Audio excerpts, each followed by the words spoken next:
और जंग के बीच सैनिकों के बीच पहुंचे हैं नेतन्याहू। मोर्चे पर सैनिकों के बीच नेतन्याहू की तस्वीरें हम आपको दिखाने जा रहे हैं। ये देखिए, उत्तरी हिस्से को भी सुरक्षित करने का ऐलान कर दिया गया है। हमास हिजबुल्लाह को एक साथ इन तस्वीरों के जरिए संदेश दिया गया है।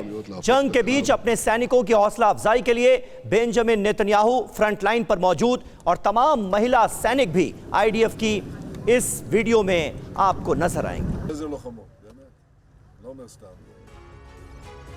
और आइए देखते हैं कि बेंजामिन नेतन्याहू ने सैनिकों से और क्या खास बातें कही हैं, क्या उनको संदेश दिया है। मैं आपको सैल्यूट करता हूं, ये बेंजामिन नेतन्याहू ने अपने सैनिकों को कहा है, उनको सलाम किया है। आप हमारे भविष्य के लिए लड़ रहे हैं, नेतन्याहू का अपने सैनिकों को संदेश। जी हां, और यह भी कहा कि हम जीत हासिल करने जा रहे हैं। मिशन के बीच कोई युद्ध विराम नहीं होगा। यह सिर्फ एक ऑपरेशन भर नहीं है, यह सिर्फ एक और दौर का संघर्ष नहीं है। हम टोटल विक्ट्री की ओर बढ़ रहे हैं, कंप्लीट विक्ट्री की बात वो कर रहे हैं। हम उत्तर और दक्षिण को सुरक्षित करेंगे, हमास को पूरी तरह से खत्म कर देंगे, हमास का कर देंगे नाश। ये साफ तौर पर बताया गया है। बिल्कुल, अपने सैनिकों को एक संदेश देने की कोशिश, उनका उत्साह बढ़ाने की कोशिश। और इधर अल कस्साम का गाजा में काउंटर अटैक। अल कस्साम ने आईडीएफ को निशाना बनाया है। हमले में आईडीएफ की गाड़ियां नष्ट हुई है। अल कस्साम ब्रिगेड का यह अटैक आईडीएफ की गाड़ियों पर।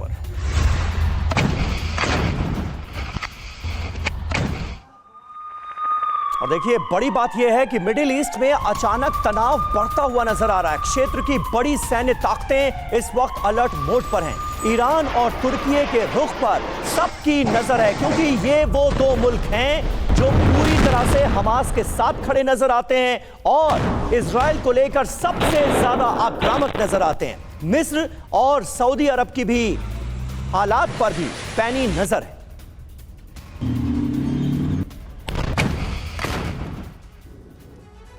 तो कुल मिलाकर मिडिल ईस्ट में बड़ी जंग के आसार प्रबल होते जा रहे हैं। ऐसे में आइए देखते हैं कि मिडिल ईस्ट के 5 बड़े देशों की सैन्य ताकत क्या है, उनकी शक्ति क्या है, क्योंकि अगर वो शामिल होते हैं तो युद्ध का दायरा बढ़ जाएगा। मिडिल ईस्ट के 5 सैन्य दिग्गज, सबसे पहले इजराइल की हम बात करें, एक्टिव सैन्य बल की बात करते हैं हम अगर, तो 1,69,500 एक्टिव सेना है इनके पास। रिजर्व सैन्य की बात करें 4,65,000 और डिफेंस बजट की बात करें तो 23.4 अरब डॉलर 2022 का इनका डिफेंस बजट। बिल्कुल, और इस वक्त सबसे बड़ा दुश्मन तो ईरान नजर आ रहा है, तो ईरान की सैन्य ताकत पर नजर डालते हैं। ये देखिए, 3,50,000 तो एक्टिव सैन्य बल है। इलीट IRGC जो कि एक बहुत बड़ी मुसीबत इस वक्त इजराइल के लिए बने हुए हैं, 2,30,000 इनकी ताकत। रिजर्व सैन्य बल 3.5 लाख का और डिफेंस बजट देखिए 6.84 अरब डॉलर। ये 2022 का आंकड़ा हम आपके सामने रख रहे हैं। एक और बड़े देश की बात करते हैं, तुर्की की, जहां पर एक्टिव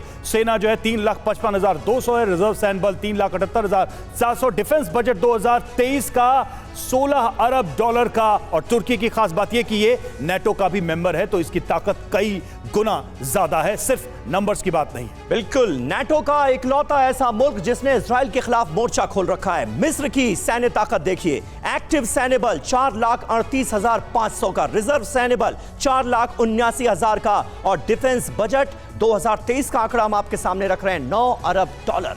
और एक और बड़े देश सऊदी अरब की बात करें, एक्टिव सैन्य बल की बात करें 2,57,000, डिफेंस बजट देखिए 69.1 अरब डॉलर, एक बड़ा डिफेंस बजट है सऊदी अरब का। तो ये बड़ी ताकतें हैं और इनकी सेना भी काफी ताकतवर है। लेकिन सबसे बड़ा सवाल है कि अगर ये जंग में कूदते हैं तो इजराइल का क्या होगा।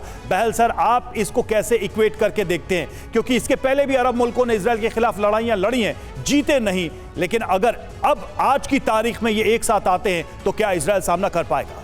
देखिए, इजराइल के जो इमीडिएट नेबर्स हैं वो है इजिप्ट, सीरिया, जॉर्डन, लेबनान। इनके सिवाय अगर ईरान की और टर्की की हम बात करें तो बहुत दूर है। तो ग्राउंड सेना का कंपैरिजन एक्चुअली नहीं किया जा सकता, क्योंकि दोनों फेस टू फेस फाइटिंग उनकी मुश्किल है। लेकिन ये जो 3 देश हैं, इजिप्ट, सीरिया और जॉर्डन और लेबनान चौथा जो उत्तरी भाग में आता है, ये 4 बहुत ही महत्वपूर्ण है।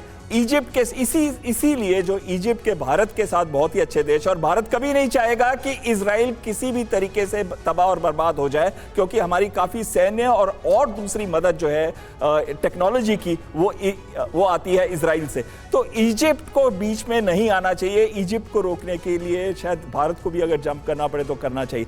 जब तक यूएस डायरेक्टली नहीं आता लड़ाई के अंदर, तब तक ना ईरान, ना टर्की, ना सऊदी अरेबिया, ना कोई भी ऐसा देश नहीं आएगा। और सऊदी अरेबिया के तो बहुत ही अच्छे रिलेशंस रहे हमेशा यूएस के साथ। तो जो मेन चीज इधर है कि इजिप्ट को इस लड़ाई के अंदर नहीं आना चाहिए और उसको रोकना चाहिए। अगर इजिप्ट आता है तो ये लड़ाई जरूर बढ़ सकती है।